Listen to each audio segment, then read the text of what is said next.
Hello everyone, सभी का warm welcome है Y T your English tutor पे। आज की क्लास थोड़ी सी लेट आपको मिल रही है क्योंकि मैं ट्रैवल कर रहा हूँ। कल से आपको क्लासेस टाइम पे मिलेंगी। आज सुबह का फर्स्ट एडिटोरियल पढ़ेंगे, कूलिंग द टेम्परेचर्स इसका टाइटल है। ये आर्टिकल लिखा हुआ है नैन्सी पेलोसी की विजिट के बाद ताइवान, यूएस और चाइना के बीच के रिश्ते आज कैसे हैं। 5 क्वेश्चंस आपको दिखा रहा हूँ, इसी आर्टिकल पे बेस्ड हैं। ग्रामर, वोकैब जो भी आप सीखेंगे इन क्वेश्चंस पे आपको अप्लाई करनी है। सॉल्यूशंस क्लास के लास्ट में करवाऊंगा। अभी शुरू करते हैं क्लास को। आइए कुछ नया सीखते हैं।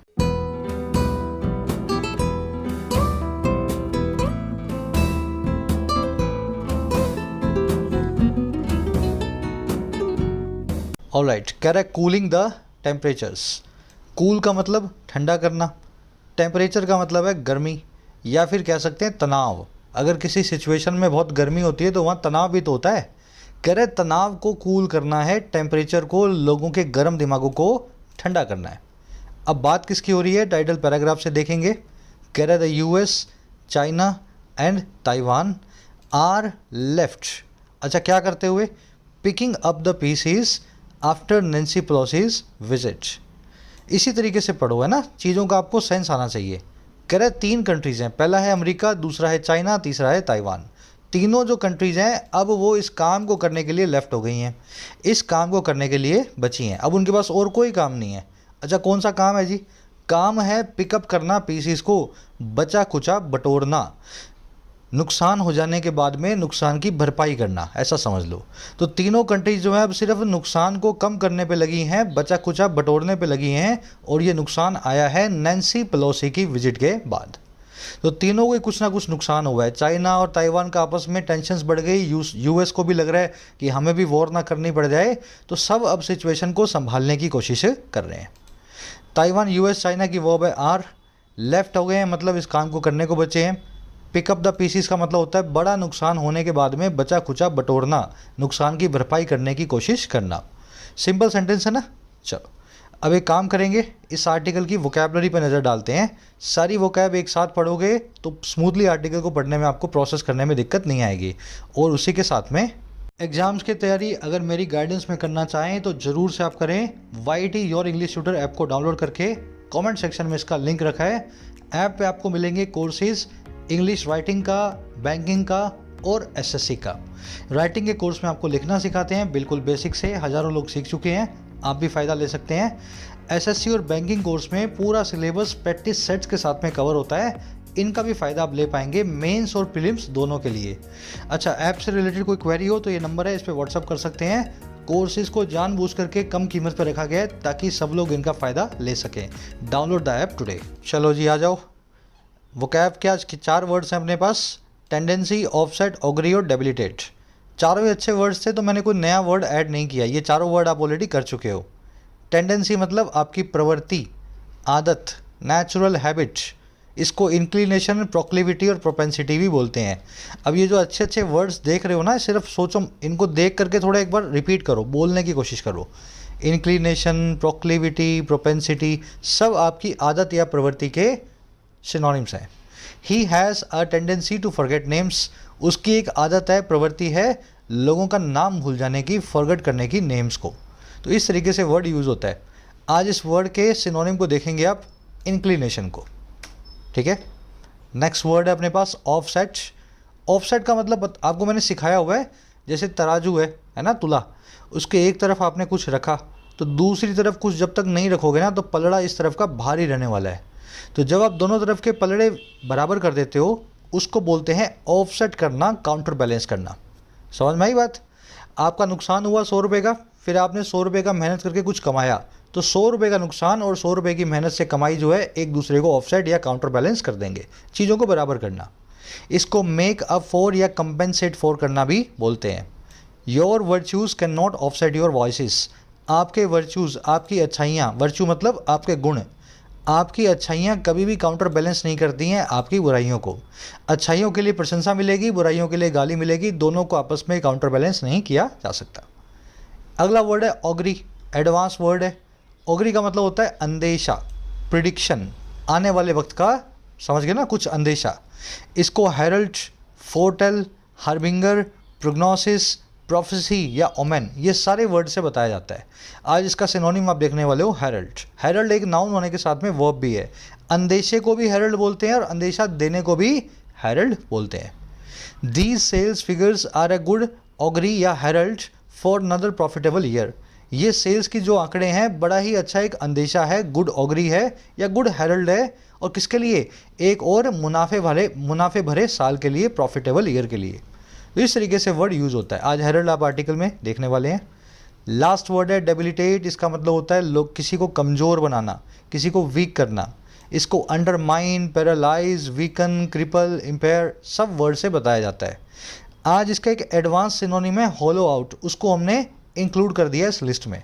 होलो आपको पता है ना, मैथ्स के क्वेश्चंस आते हैं आपके एग्जाम में होलो सिलेंडर के। होलो सिलेंडर है, उसकी मोटाई इतनी है, अंदर की रेडियस इतनी है, बाहर की रेडियस इतनी है, तो आप उसके जो मटेरियल है उसका वॉल्यूम निकाल के बताओ। इस तरह के क्वेश्चंस किए होंगे ना आपने। होलो का मतलब होता है खोखला। होलो आउट करने का मतलब होता है किसी को खोखला बनाना, यानी किसी को कमज़ोर बनाना। इस तरीके से वर्ड कनेक्ट करके रखना। Protracted strikes have debilitated the industry. लंबी खिंची हुई हड़तालों ने डेबिलिटेट कर दिया है, कमज़ोर बना दिया है, होलो आउट कर दिया है, खोखला बना दिया है इंडस्ट्री को। तो ये वर्ड आर्टिकल में आएगा, जब आएगा वहाँ पे ध्यान कर लेना। चलो वो आर्टिकल पे चलते हैं। एक समरी मैं आपको दे दूँ किस बारे में लिखा हुआ है, पता लगे। चलो जी, समरी ये, नैन्सी पेलोसी गई थी ताइवान में अपनी पॉलिटिकल एम्बिशंस की वजह से। नैन्सी पेलोसी बार बार ऐसे काम करती हैं जिससे चाइना को गुस्सा आता है, और इस वजह से अमेरिकन वोटर्स इनको बड़ा पसंद करते हैं। तो इसी पसंदगी की ख्वाहिश में ये इस बार ताइवान जाके आई हैं। लेकिन इनकी इस विजिट से ताइवान और चाइना के रिश्ते बहुत बदल गए हैं, और यूएस जो है ना वो भी बीच में इन्वॉल्व हो चुका है। हमारा आर्टिकल ये कह रहा है कि इस तरह की जो चीज़ें हैं जो नैन्सी पेलोसी करती है, या फिर ये जो शी जिनपिंग कर रहे हैं चाइना में बैठ करके अपनी पॉलिटिक्स को चमकाने के लिए, ऐसी चीज़ें कंट्रीज़ को तबाह कर देती हैं। हिस्ट्री इस चीज़ की गवाह है। तो किसी भी बड़े नेता को अपनी पर्सनल एम्बिशंस के लिए बड़ी सी जंग को शुरू कर देने का कोई भी हक नहीं है। बस यही आज इसकी समरी है। आज की दो जो मैं आपको टोन बता देता हूँ। एक टोन है इसकी रैशनल या एथिकल, क्या सही है और क्या गलत है, और दूसरी टोन है सजेस्टिंग, क्या सजेस्ट आपको किया जा सकता है। शुरू करें आर्टिकल को। आज मेरा पेन क्या टूट गया है, वो डिजिटल पेन था ना, तो वो टूट गया, अब नया मंगाएंगे, तब तक अपने को कर्सर से काम चलाना पड़ेगा। कह रहे that the 4-day military exercises conducted by China in the waters and air space surrounding Taiwan. इतना ही पढ़ेंगे, लंबा सेंटेंस है। कह रहे दैट ये बात की। अच्छा जी, कौन सी बात?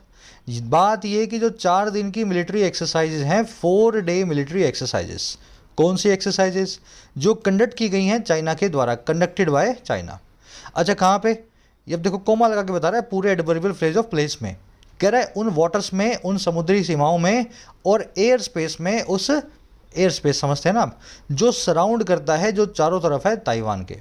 कह रहे ये बात की कि ऐसी मिलिट्री एक्सरसाइजेस जो इस तरह से हुई हैं, कह रहे ये military exercises concluded on August 7 without incident. ये एक्सरसाइजेस ख़त्म हो गई, फाइनल हो गई, कंक्लूड हो गई 7 अगस्त को, बिना किसी हादसे के, बिना किसी इंसिडेंट के। कह रहे ये जो बात है ना, दैट, कह रहे that comes as a relief. ये बात एक राहत की सांस है, आती है एक राहत की सांस बन के, रिलीफ बन के, और किसके लिए? पूरे रीजन के लिए, टू द रीजन। स्ट्रक्चर समझ गए सेंटेंस की? दैट की वर्ब है comes, that comes a relief, और दैट क्या है? दैट ये कि 4 दिन की एक्सरसाइजेस कंक्लूड हो गई अगस्त 7 को बिना किसी हादसे के। कौन सी एक्सरसाइजेज हैं? जो चाइना ने कंडक्ट की थी, और कहाँ की थी? ताइवान के चारों तरफ, पानी में और हवा में। चलो जी, अब इसमें देखने वाली चीज़, सब्जेक्ट वर्ब मिला लेना। एक्सरसाइजेस की वर्ब कंक्लूडेड, दैट की वर्ब है कम्स। अब एक ग्रामर कॉन्सेप्ट करना है यहाँ पे। 4 डे, दिन कितने हैं? 4, 4 डे। तो भाई डे क्यों लिखा है, डेज क्यों नहीं लिखा? भाई 4 दिन होते हैं तो 4 डेज लिखते हैं ना, मतलब 4 लड़कियाँ तो 4 बॉयज़, 4 लड़कियाँ तो 4 गर्ल्स, तो 4 डेज भी लिख देते। ये क्या है 4 डे लिखा हुआ? चलो, ये कॉन्सेप्ट बहुत बार हो चुका है, पुराने स्टूडेंट्स जानते हैं, जो नए आज वो भी सीख लें। इसको बोलते हैं हाइफनेटेड एडजेक्टिव्स। हाइफन क्या होता है? ये जो बीच में आप डैश देख रहे हो ना, डैश, 4 और डे के बीच में ये डैश, इसको बोलते हैं हाइफन। तो हाइफनेटेड एडजेक्टिव क्या होते हैं? जब नाउन को एडजेक्टिव में कन्वर्ट किया जाता है तो उसको अपने बोलते हैं हाइफनेटेड एडजेक्टिव, और उसमें कुछ काउंटिंग होती है, 1 2 3 4 5 6। तो रूल ये कहता है कि ऐसे हाइफनेटेड एडजेक्टिव, नाउन से एडजेक्टिव जो बने हैं, उनको कभी भी प्लूरल में ना लिखा जाए, सिंगुलर में लिखा जाए। अब इसको मैं आपको अप्लाई करके दिखाता हूँ।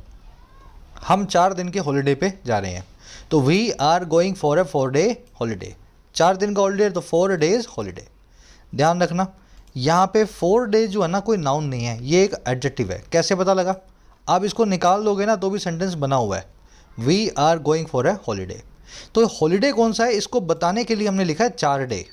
अरे ये बात समझ में, ये 4 days हॉलीडे के बारे में बताने वाला एक वर्ड, जो नाउन के बारे में बताए वो एडजेक्टिव होता है, इसलिए मैं इसको एक एडजेक्टिव बोल रहा हूँ। अब इसको आप 4 देख रहे हो ना, तो ये हाइफनेटेड एडजेक्टिव बनाया जाएगा क्योंकि इसमें नंबर आ चुका है और आप बीच में लगाएंगे डैश को। ठीक है, अब रूल क्या कहता है, जब भी हाइफनेटेड एडजेक्टिव मिल जाए, डैश लग जाए, तो लास्ट में से एस को निकाल देना है, सिंगुलर प्लूरल को सिंगर बना देना है। ठीक है, तो we are going for a 4-day holiday. अब अगला देखो, we are going for 4-day on a holiday. यहाँ पे हमने हाइफनेटेड एडजेक्टिव लगाया है, लेकिन ये कॉन्सेप्ट गलत है। कैसे जी? अगर आप इसको निकाल दोगे ना तो सेंटेंस का कुछ मीनिंग नहीं निकलेगा। We are going for on a holiday बन रहा है, कुछ नहीं बन रहा। कहने का मतलब है ये एडजेक्टिव नहीं है, एक नाउन है, फॉर प्रीपोजिशन का ऑब्जेक्ट है। अब इससे कोई पंगे नहीं लेने हैं। सबसे पहले तो इसका प्यार से हाइफन निकालो और इसके पीछे एस लगाओ। बात समझ में आ रही है ना? 4 days ही होता तो 4 days ही है, लेकिन किसी नाउन के लिए जब 4 days लिखते हैं तो उसको हाइफनेटेड एडजेक्टिव मान के उसके पीछे का एस निकाल देते हैं और आगे के बीच में लगा देते हैं डैश। तो ये रूल है सिंपल सा। एक सेंटेंस और बना के दिखा रहा हूँ। अ 50 feet bridge will be constructed on the river. एक 50 फीट का ब्रिज जो है कंस्ट्रक्ट किया जाएगा रिवर के ऊपर। 50 feet को निकाल के दिखाओ। अ ब्रिज विल बी कंस्ट्रक्टेड। अब ये 50 feet सिर्फ ब्रिज के लिए आया है, एक एडजेक्टिव है। तो सबसे पहले क्या करेंगे जी, सबसे पहले बीच में लगाएंगे हाइफन, एडजेक्टिव है ना ये। दूसरा काम करेंगे, फीट को बदलेंगे फुट में। फीट होता है प्लूरल, फुट होता है सिंगुलर। टूट, तीट, फुट, फीट सुना होगा ना आपने, सिंगुलर प्लूरल। फुट मतलब सिंगुलर होता है, तो मैं लिखूंगा 50 फुट। लेकिन अगला देखो, अ bridge measuring 50 foot will be constructed on the river. अब यहाँ पे निकाल दो 50 फुट को, मीनिंग नहीं निकलेगा सेंटेंस का। अ ब्रिज मेजरिंग, तो क्या मेजर करता है ब्रिज, क्या साइज है उसका, साइज तो नहीं लिखा हुआ। साइज के लिए यहाँ पे नाउन लगाना पड़ेगा, ये एक नाउन है, एडजेक्टिव नहीं है। हाइफन निकालो और फुट का लिखो फीट। आज के क्विज में इस कॉन्सेप्ट को यूज करेंगे। चलो आगे बढ़ते हैं। कह the drills saw the Chinese military not only cross the median of the Taiwan straight. Current drills ने, ड्रिल्स मतलब युद्धाभ्यास, इन युद्धाभ्यासों ने देखा, सौ किया चाइनीज मिलिट्री को 2 काम करते हुए। क्या करते हुए जी? पहला तो है ना केवल क्रॉस करना मीडियन को, डिवाइडर को, ताइवान स्ट्रेट के। तो ताइवान स्ट्रेट जो है, पानी की जो जगह है, एक छोटा सा स्ट्रेट है, उसके बीच में डिवाइडर है, इस तरफ चाइना का हिस्सा, दूसरी तरफ ताइवान का। तो डिवाइडर जो इन्होंने माना हुआ है ना केवल इसको क्रॉस किया, बल्कि इस मिलिट्री ने क्या किया, but fire conventional missiles over Taiwan, बल्कि इन्होंने परंपरागत मिसाइलों को ताइवान के ऊपर से फायर भी किया। तो ताइवान के ऊपर से होकर के मिसाइलें जो है आगे जाके पानी में गिरी। कह रहा है aggressive acts that could have easily led to unintended escalation. अब ये सारी चीज़ें ही एग्रेसिव एक्ट्स थी जो कि हमें लीड टू कर सकती थी, ले जा सकती थी, और कहाँ तक, टू बता के दिखा रहा है, ऐसे एस्केलेशन, ऐसे तनाव तक जो अनइंटेंडेड होता है, जिसका किसी का भी इरादा नहीं था। तो इस पूरी एक्सरसाइज में ये हुआ। समझ में आ गई? ड्रिल्स की वर्ब है सॉ, एग्रेसिव एक्ट्स के लिए आया दैट, इसकी वर्ब है could have easily led to. Could have V3, should have V3, would have V3, ये स्ट्रक्चर्स हम कर चुके हैं। कुड हैव V3 मतलब ऐसा हो सकता था, शुड हैव मतलब V3 मतलब ऐसा होना चाहिए था, और वुड हैव V3 मतलब ऐसा हुआ होता। तो यहाँ पे ऐसा हो सकता था, कुड हैव इजीली लेड है ना, V3 लगी हुई है, लेड। चलो और कुछ देखने वाला है। नॉट ओनली बट ऑल्सो अपने बाद में सेम टाइप ऑफ वर्ड्स लेते हैं। नॉट ओनली के बाद में वर्ब आई है क्रॉस, बट ऑल्सो के बाद में वर्ब आई है फायर। ये दोनों एक्चुअल में वर्ब्स नहीं है, ये पार्टिसिपल्स हैं, ऑब्जेक्ट कॉम्प्लीमेंट्स है। मिलिट्री ने पहले तो क्रॉस किया और फिर इसने फायर किया, है ना, इस तरीके से बना हुआ है। चलो और आगे बढ़ते हैं। कह रहे that they did not lead to any incidents is credit to the sober response from Taiwan's military. कह रहे ये बात की, कौन सी बात, कि इन्होंने लीड टू नहीं किया किसी इंसिडेंट की तरफ। किन्होंने जी? इन सारी ड्रिल्स ने, इन सारे युद्धाभ्यासों ने। कह रहे ये बात की, इन युद्धाभ्यासों से कोई इंसिडेंट नहीं हुआ, कोई बड़ा जो हादसा नहीं हुआ। कह रहे ये बात जो है ना, इज़ ये है क्रेडिट टू। अब देखो क्रेडिट टू का मतलब होता है बिकॉज ऑफ, की वजह से। कह रहा है ये बात हुई है वजह से सोबर रिस्पॉन्स की जो है ताइवान की मिलिट्री का। सोबर का मतलब होता है संजीदा, सोचा समझा, एकदम जो है बिना एग्रेशन के, एकदम तोल मोल के। तो जो तोल मोल के जो रिस्पॉन्स दिया था ना ताइवान की जो मिलिट्री ने, उसकी वजह से कोई इंसिडेंट नहीं हुआ। कह रहा है आगे गोमा लगा के, which set it monitored China's exercises some of which were held within 12 nautical miles of Taiwan. ये वही मिलिट्री है जिसने ऐसा कहा कि इसने मॉनिटर किया है ताइवान की जो एक्सरसाइजेस को, चाइना की एक्सरसाइजेस को, जिनमें से कुछ जो हैं की गई थी, हेल्ड की गई थी, ऑर्गेनाइज की गई थी 12 नॉटिकल माइल्स में ताइवान के। कह रहा but chose to neither engage Chinese aircraft and warship nor shoot down missiles. और कह रहे इसने सब कुछ देखा तो सही, लेकिन इसने चुनाव ये किया, डिसाइड किया, ये ना तो इंगेज करेंगी चाइना के एयरक्राफ्ट से, किसी चाइनीज एयरक्राफ्ट को पकड़ेंगी, ना उसका पीछा करेंगी और वॉरशिप का किसी जहाज़ का, और ना ही गोली मार के गिराएंगी, किसी मिसाइल को शूट डाउन करेंगी। तो जो ताइवान की मिलिट्री है उन्होंने बोला कि हम सब देख रहे हैं, बस हम कुछ बोल नहीं रहे हैं, हमारे हिसाब से सब कुछ गलत हो रहा है, हमारे ऊपर से मिसाइलें गुजर रही हैं, हमें नहीं लग रही हैं, लेकिन हम बड़े संजीदा रिस्पॉन्स में ये बताना चाहते हैं कि हम सब कुछ देख रहे हैं, बस हम गोली मार के किसी मिसाइल को नहीं गिरा रहे। समझ में आया सेंटेंस? अब इसकी स्ट्रक्चर देख लो। दैट की वर्ब है इज, क्रेडिट टू का मतलब होता है बिकॉज ऑफ होना, दे की वर्ब है डिड नॉट लीड टू, दे आया ड्रिल्स के लिए, मिलिट्री के लिए आया विच, इसकी वर्ब है सेड, फिर इट आया मिलिट्री के लिए, इसकी वर्ब है मॉनिटर्ड, मॉनिटर्ड के बाद में इट की एक और वर्ब है chose, it monitored but it chose, some of which की वर्ब है वर हेल्ड, सम ऑफ विच आया चाइना की एक्सरसाइजेस के लिए, जिनमें से कुछ। वर हेल्ड एक पैसिव वॉइस का स्ट्रक्चर है, वर प्लस में वर्ब की थर्ड फॉर्म, इनको रखा गया था, ऑर्गेनाइज किया गया था। चलो और आगे बढ़े। एयरक्राफ्ट पे कल ही एक रूल मैंने आपको करवाया था, ऐसे कौन से वर्ड हैं जो सिंगुलर और प्लूरल में अपना फॉर्म सेम रखते हैं। 5 वर्ड सभी लोग कमेंट्स में डालेंगे, कल की क्लास में सारे वर्ड्स को आपने सीखा है। एयरक्राफ्ट की तरह ऐसे कौन से वर्ड्स हैं। कह रहा है if the drills were certainly provocative, China's justification is that they were a needed response. कह रहा है अगर ये ड्रिल्स जो हैं सर्टेनली प्रोवोकेटिव थी, निश्चित ही ये ड्रिल्स जो हैं भड़काने वाली थी, प्रोवोक करने वाली थी। कह रहा है अगर ऐसा था तो चाइना की जो सफाई है, जो जस्टिफिकेशन है इस वो ये है कि ये जो थी ना ड्रिल्स, दे वर अ नीडेड रिस्पॉन्स, ये एक ज़रूरी रिस्पॉन्स था, प्रतिक्रिया थी। और किसके लिए? To draw a red line, एक लक्ष्मण रेखा को खींचने के लिए। और कब?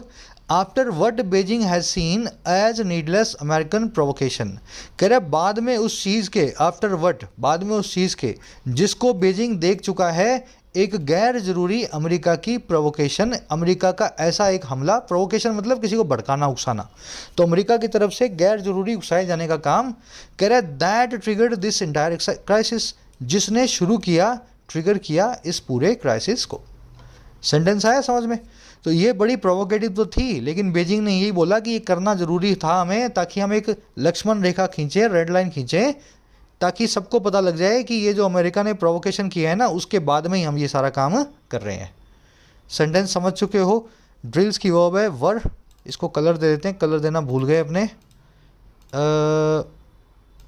ठीक है, वर गुलाबी। प्रोवोकेटिव मतलब भड़काने वाला, जस्टिफिकेशन की वर्ब है इज, दे की वर्ब है वर, बेजिंग की वर्ब है हैज़ सीन, दैट की वर्ब है ट्रिगर्ड, दैट आया है प्रोवोकेशन के लिए। कह रहे the August 3 visit of the US House Speaker Nancy Pelosi to Taiwan, the first such high-level engagement in 25 years, was in China's view further evidence. कह रहे अगस्त 3 की जो विजिट है अमेरिका की स्पीकर नैन्सी पेलोसी की ताइवान की तरफ, जो पहली ऐसी थी, फर्स्ट सच थी, ऊंचे दर्जे की हाई लेवल की इंगेजमेंट, बातचीत पिछले 25 सालों में। तो कह रहे जो विजिट है ना इस टाइप की, कह रहे ये थी वॉज चाइना की नज़र में, व्यू में, और आगे का सबूत, फर्दर की एविडेंस। अच्छा किस चीज़ की एविडेंस भाई? Of Washington hollowing out its commitment to a one China policy.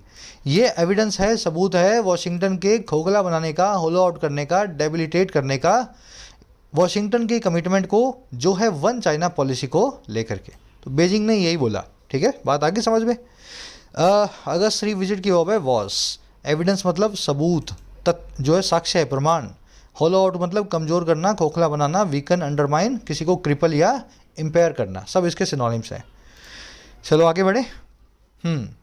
कह रहा है as the dust settles now it is difficult to see what all three parties US, China and Taiwan will ultimately gain. कह रहे जैसे ही dust अब settle होती है, देखो डस्ट सेटल होने का मतलब होता है मामले का शांत होना। जैसे कहीं से गाड़ी निकली या तूफान आया तो मिट्टी उड़ने लगती है ना, तो जब गाड़ी निकल जाती है, तूफान थम जाता है, तो मिट्टी जो है सेटल हो जाती है फिर से, है ना, मतलब चीज़ें शांत जब जो शांत हो जाती हैं।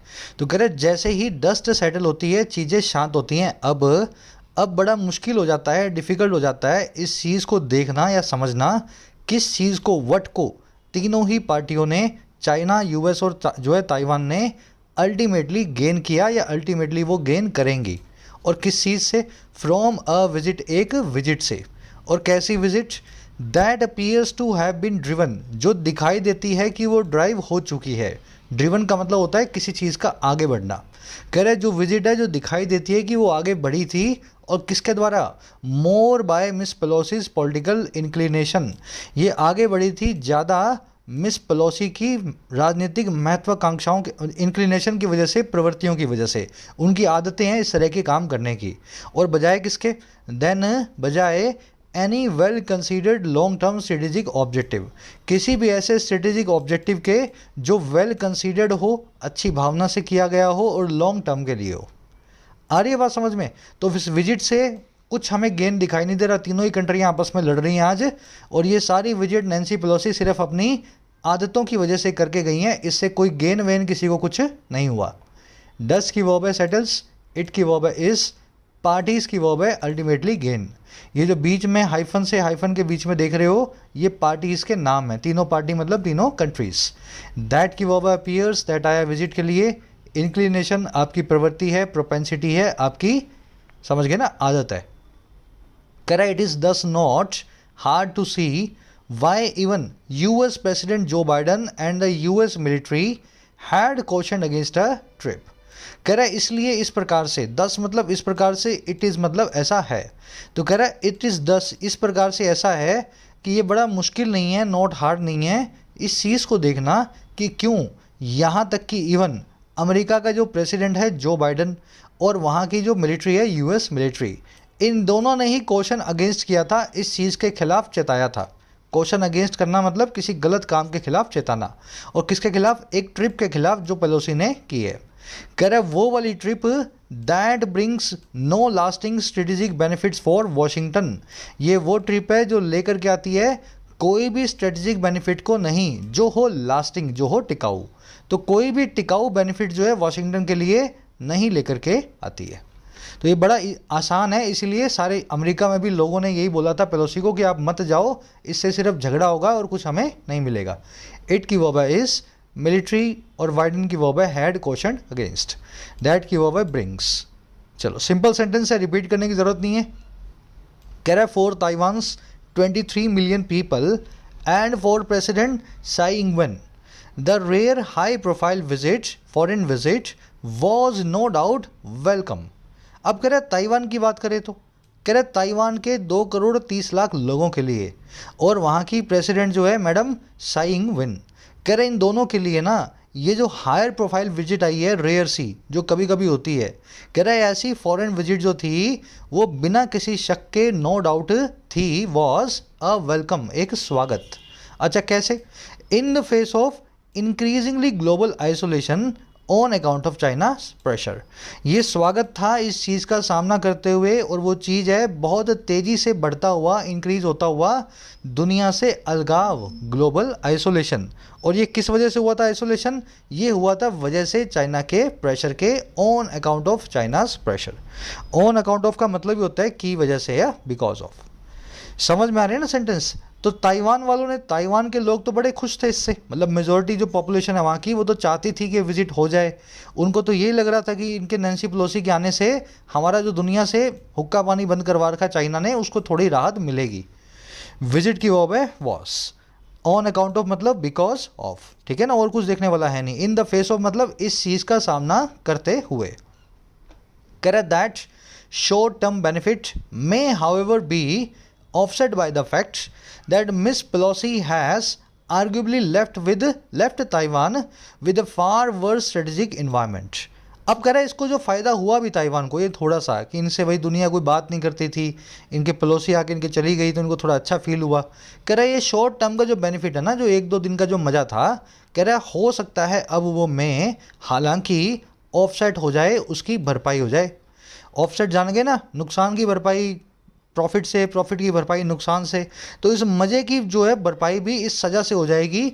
और इस सज़ा क्या है, इस फैक्ट से, इस बात से, दैट वो ये कि पेलोसी ने अब ताइवान को जब छोड़ा है, आर्ग्यूबली कैसे छोड़ा है, ये छोड़ा है एक और भी बुरी, फार वर्स स्ट्रेटेजिक एनवायरनमेंट के साथ, एक और ख़राब रणनीतिक परिवेश या माहौल के साथ। तो चाइना, ताइवान से पेलोसी गई हैं, अब जो है ताइवान के सर पे खतरा मंडरा रहा है, चाइना का स्ट्रेटेजिक एनवायरनमेंट और ख़राब हो गया है। तो इससे ही ऑफसेट हो जाएगा।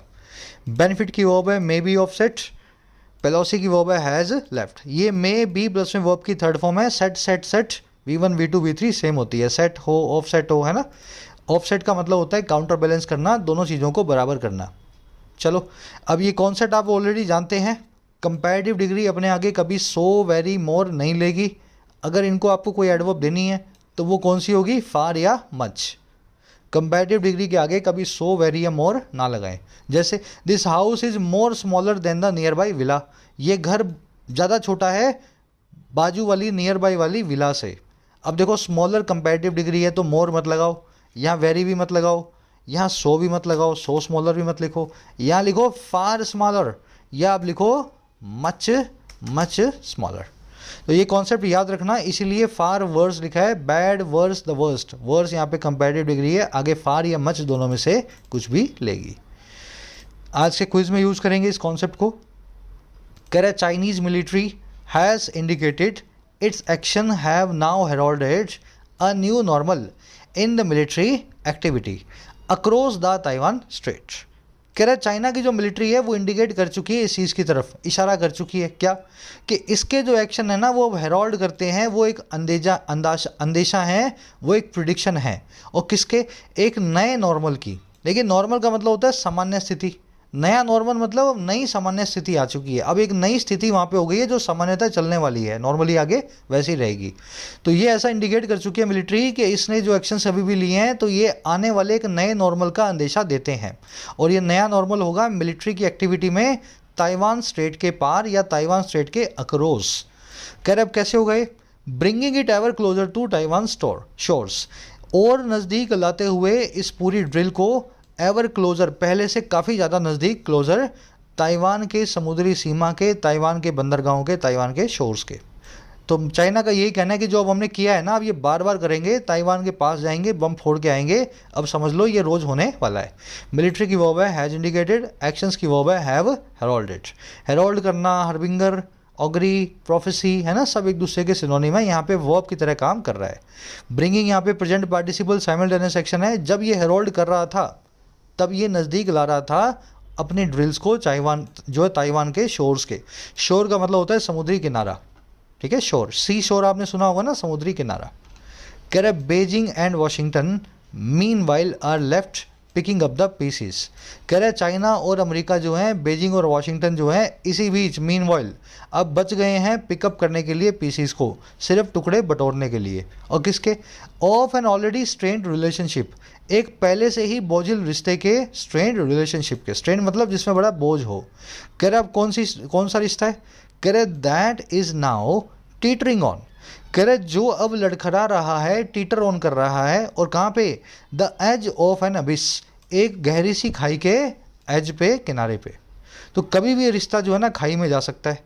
पहले से ही बड़ा स्ट्रेंड था, अब ये झूल रहा है, टीटर ऑन कर रहा है, लड़खड़ा रहा है। तो ये सब दोनों चीज़ें जो हैं बीजिंग और वाशिंगटन को सिर्फ बटोरने पे मजबूर कर रही हैं अपने रिश्ते के कुछ टुकड़ों को। वाशिंगटन बेजिंग दोनों की verb are left, pick up the piece आपको पता है, टुकड़े बटोरना, मीन वाइल मतलब इसी बीच। रिलेशनशिप के लिए आया दैट की वर्ब है इज टीटरिंग ऑन, टीटर ऑन करना, टोटर ऑन करना, लर्ज करना, सी सो करना। तो आपने झूला देखा होगा ना, एक बच्चा इधर बैठेगा, एक बच्चा इधर बैठेगा, इधर वाला बच्चा नीचे आएगा, ऊपर वाला उधर जाएगा, है ना। तो इसको टीटर टोटर बोलते हैं या सी सो बोलते हैं। तो बस यही झूले पे अब चाइना और अमेरिका सवार हैं, खाई के किनारे पे, अबिस के एज पे। अबिस मतलब कैज़म या बॉटमलेस कैज़म, एक ऐसी खाई जिसका कोई भी पैदा नहीं है ना, गहरी खाई।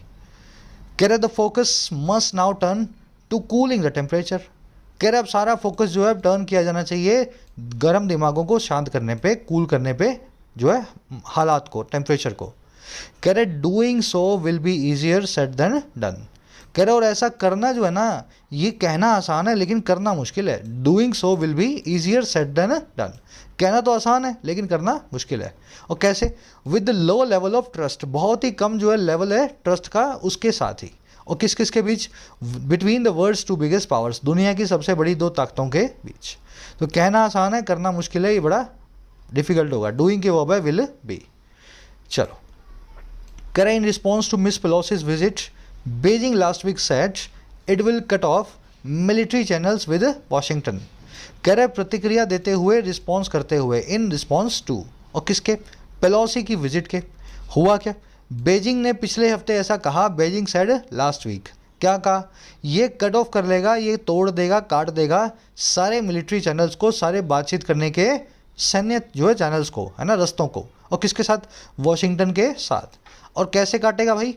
बाय कैंसलिंग 3 की डायलॉग्स मैकेनिज्म, कैंसिल करके 3 इंपॉर्टेंट डायलॉग मैकेनिज्म्स को। अब कैसे वो भी होगा? कह रहे that too at a time of heightened military tensions, ये भी तब एक ऐसे वक्त पे जो है बढ़ी हुई मिलिट्री की टेंशंस का।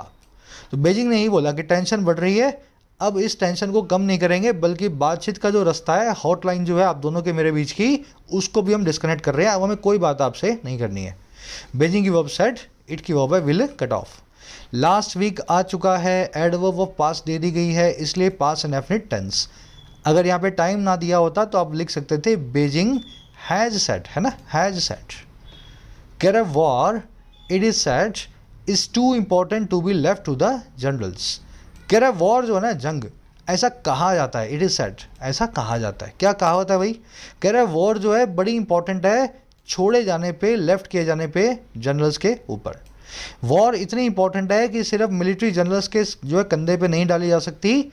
वॉर जो है करना या ना करना किसी भी मिलिट्री जनरल का वो नहीं हो सकता, है ना, मतलब उसका जो है फाइनल डिसीजन नहीं हो सकता। वॉर की वर्ब है इज, इट की वर्ब है इज। अब ये टू इंपॉर्टेंट टू, ये स्ट्रक्चर आप देख लो फटाफट से। 2 प्लस में 2, पहले में डबल हो, दूसरे में सिंगल हो। और इस स्ट्रक्चर को अपने सो दैट और नोट से भी बताते हैं। जैसे I am so tired that I can not go out today, मैं इतना थका हुआ हूँ, दैट इतना कि मैं आज बाहर नहीं जा सकता, I can not go out today. अब इसको ये स्ट्रक्चर लगा के बनाया जा सकता है। आप क्या लिखेंगे? I am too tired to go out today. आपने क्या किया? सो दैट को निकाल के और नोट को निकाल के लिख दिया 2 और 2। आई बात समझ में? बना के देखोगे तभी बैठेगा दिमाग में। ये दोनों स्ट्रक्चर्स एक जैसी, मतलब अलग अलग है लेकिन मीनिंग इनका सेम है। पहली वाली में सो दैट प्लस में नोट, दूसरी में 2 और 2। अगर नोट यहाँ से निकाल दिया तो नोट यहाँ लग जाएगा। अगर नोट को उस तरफ से निकालते हो ना, यहाँ से, तो क्या करोगे सर? उस केस में मैं लिख देता हूँ नीचे, उस केस में नोट जो है यहाँ पे आ जाएगा, यहाँ पे, इधर से मैं निकाल रहा हूँ। तो ये स्ट्रक्चर उल्टी चलती है एक दूसरे से, एक तरफ नोट आएगा तो दूसरी तरफ नोट नहीं आएगा। जैसे I am so tired today that I can not go out today, मैं ऐसा लिख दूँ I am so tired that I can rest all day today, मैं इतना थका हुआ हूँ कि आज मैं पूरा दिन रेस्ट कर सकता हूँ। अब इसको मैं इससे कैसे बनाऊंगा? दूसरी स्ट्रक्चर से, I am too tired not to rest today, मैं इतना थका हुआ हूँ कि रेस्ट ना करने का कोई सवाल ही नहीं है, आज तो पूरा दिन मैं रेस्ट करने ही वाला हूँ। तो ये स्ट्रक्चर आपको ऐसे बनानी है। याद रखना, टू जो है उसके पहले नोट लगाया जाता है, बाद में नहीं आता है। चलो, बाकी ये बेसिक्स में कंजंक्शन चैप्टर में हो चुकी हैं, वहाँ से स्ट्रक्चर को आप अच्छे से समझ सकते हैं। चलो आगे बढ़ते हैं। एक सेंटेंस आपको दे रहा हूँ, इसी तरीके से आपको 2 और 2 में इसको चेंज करना है। The offer was so attractive that one could not reject it, offer इतना अट्रैक्टिव था कि कोई भी आदमी इसको रिजेक्ट नहीं कर सकता था। यही स्ट्रक्चर लगाओ, कमेंट्स में डालो, सब लोग बनाओगे तभी बनेगा, है ना। कह रहे the same may be said of relations between Nations, कह रहे यही बात उन रिश्तों के बारे में भी कही जा सकती है जो कंट्रीज़ के बीच में होते हैं, बिटवीन नेशंस होते हैं। कौन सी चीज़ है? They should not be hostage to personal ambitions of politicians. रिश्तों के जो भी नेशंस के भी जो रिश्ते हैं वो हॉस्टेज टू नहीं होने चाहिए। हॉस्टेज टू होना मतलब किसी का बंदी होना, किसी के हिसाब से चलना। तो नेशंस के रिश्ते भी हॉस्टेज टू नहीं होने चाहिए, हिसाब से नहीं चलने चाहिए, पर्सनल एम्बिशंस के, पर्सनल महत्वाकांक्षाओं के, जो है किसी पॉलिटिशियंस की। रिश्ते जो है आपस में ऑब्जेक्टिवली बनते हैं, ना कि किसी पॉलिटिशियन के दिमाग फिर जाने से। चलो अब फटाफट से क्विज पे आ जाओ अपने। 5 क्वेश्चन है आपके सामने, जो सीखा है वो अप्लाई करो। यहाँ पे ट्रांसफॉर्मेशन करने के लिए दिया है एक सेंटेंस को, इसको ट्रांसफॉर्म करना 3rd में। 4th में आपसे पूछा है कोई चीज़ जो आने वाली होती है उसके अंदेशे को 1 वर्ड में क्या बोलते हैं। हेरल्ड बोलते हैं, इंक्लिनेशन बोलते हैं, हार्बिंगर बोलते हैं, या एक से ज़्यादा आपके आंसर हैं तो डी आपका आंसर बन जाएगा। मान लो आपको लगे हेरल्ड और इंक्लिनेशन दोनों आंसर हैं तो उस केस में डी आपका आंसर बन जाएगा। 5th में पूछा है आपसे होलो आउट का सिनोनिम क्या है। होलो आउट आप जानते हैं ऑलरेडी, अंडरगर्ड, अंडरमाइन, अंडरहैंड या अंडरडॉग, चारों में से इसका सिनोनिम निकाल लो। 1st के अंदर आपसे पूछा है हाइफेनेटेड एडजेक्टिव कैसे बनाओगे, ऑलरेडी आप सीख चुके हो। 2nd में आपसे पूछा है कंपैरेटिव डिग्री के आगे कौन सा एडवर्ब लगेगा, फार लगेगा, मोर लगेगा, वेरी लगेगा, सो लगेगा या मच लगेगा, तो आपको चेक करके लगाना है। चलिए यही रैपअप करेंगे सेशन को, कल मुलाकात होगी। इंटरेस्टिंग सेशन था आज का। कोई भी कोर्स आपको चाहिए हो, ऐप को डाउनलोड करो, कमेंट सेक्शन में उसका लिंक रखा है। राइटिंग, एसएससी और बैंकिंग का वक्त रहते तैयारी करो, फिर मुझे फ़ोन करके बोलते हो मैसेज करके सर 2 महीने रह गए हैं। 2 महीने में तैयारी नहीं होती है, सिलेक्शन नहीं होता है। आपको 1 साल, 6 महीने, 8 महीने देने चाहिए। तैयारी आज शुरू करोगे तो 8 महीने वाले एग्जाम के लिए आप तैयार हो जाओगे ना 8-10 महीने बाद। ऐप से रिलेटेड कोई भी क्वेश्चन होता है, ये नंबर है व्हाट्सअप, इस नंबर पर टीम से बात कर सकते हैं। Until then signing out.